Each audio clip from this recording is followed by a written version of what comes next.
Focus Plumbing, always at your fingertips. If the military had dog tags like this, we'd never have to reinstate the draft. It's Trigon time.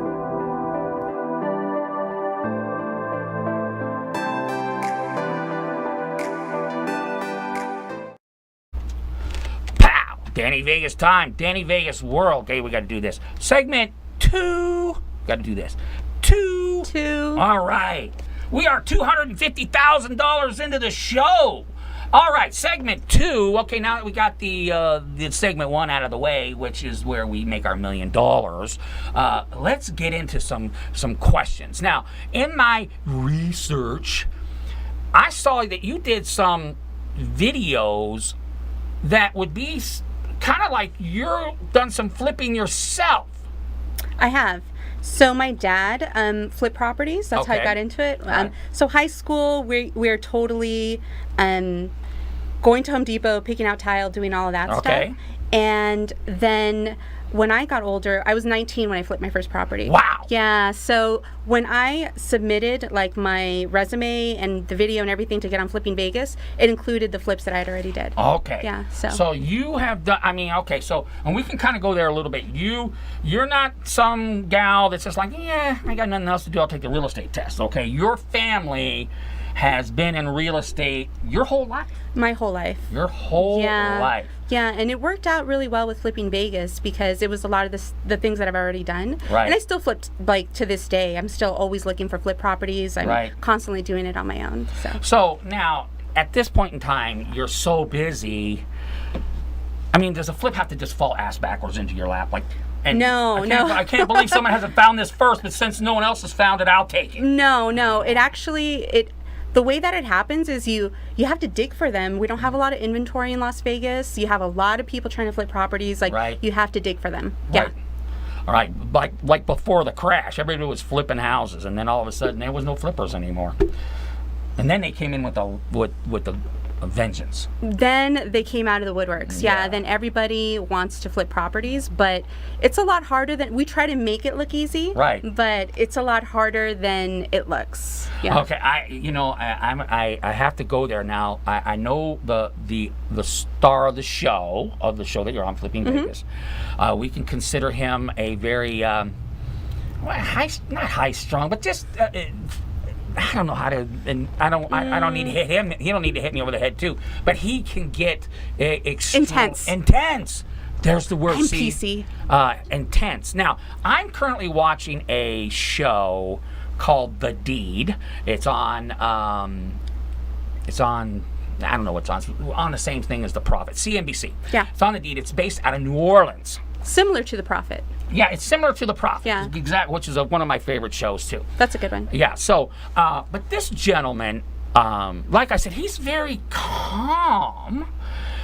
Someone takes down a load-bearing wall, he's just kind of like, you shouldn't have done Take down that. A load-bearing wall? That's a big red flag. That's no. Like the roof can collapse. Yeah, I know. But he's so calm when something goes horrendously wrong, where your buddy doesn't seem to be calm about anything. So my question to you is, when it comes to flipping, do you kind of have to be, you got subcontractors, you got all this stuff going on, do you kind of have to be a hard ass? You do. I mean, you always want to treat everybody kindly and with respect, but at the same time, deadlines need to be met. Right. You hired them to do a job. That's expected. That definitely always needs to be in place. Yeah. Okay. All right. So here I'm going to go there. I'm going to go there now. Okay. Everybody's just waiting for me to go there. Okay.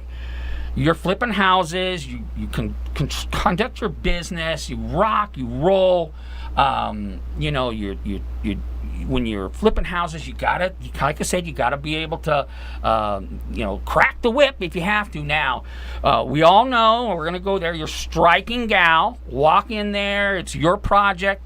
Have you had in the past, or even to this day, felt like, yo, bro, yeah, I look what I look like, but I'm still a serious cat? Do you have a problem with that? Do you know what I'm trying to say? It's a great question. Yeah, of course. Yeah, that sometimes happens. However, at this point, after this many years working on flips and working with construction people, I give them the same it needs to be met or you're out. Yeah. It's I'm sorry, like you have to draw the line. And I've done so many of these to where they know I mean business. Right. So whether that may be the first impression, that's fine. And it's good to disarm and kind of like have for negotiations even Right. sometimes, to be honest, or even being on Flipping Vegas to get my clients a better deal. Like I use all the tools in my arsenal, but at the same time, yeah, deadlines are met. Like I don't play games with that kind of thing. Yeah. Right. Well, that's another question I have further in the show. But it's just curious because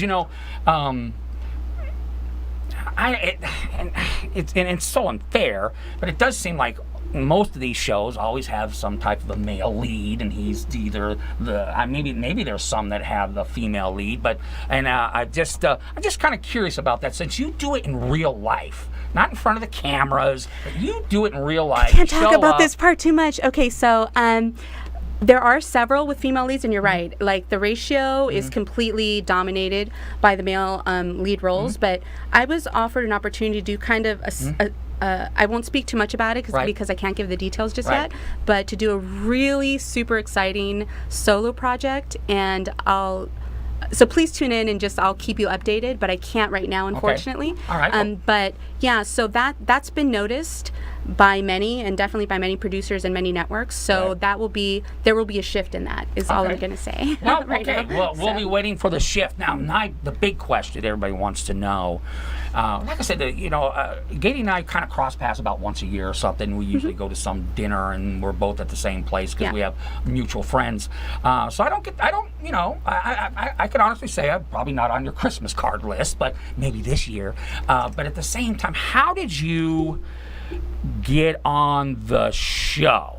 I mean, you've been in real estate forever.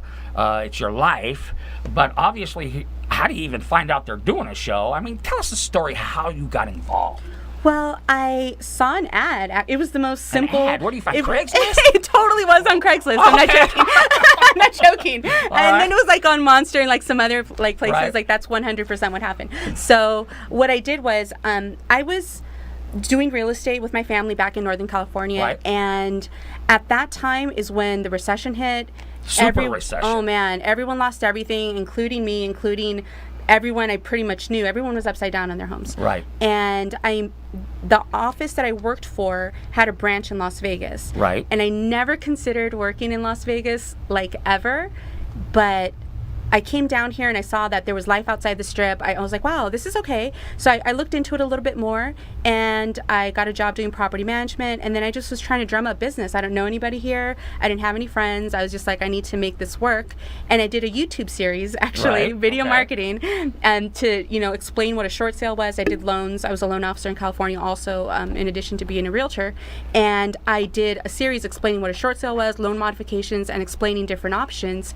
And I still have it, by the way, on my YouTube, that you can see the video that got me my interview for Flipping Vegas. So I sent that over to Scott Yancey, and I sent over my resume with the flips I did and all of that. And I got called within the hour to come in within the next day to come in the next day and talk about it.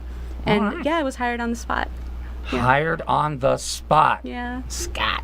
All right. Now Scott is a married guy. Yes. And his wife is love highly Amy. involved. Oh, highly involved.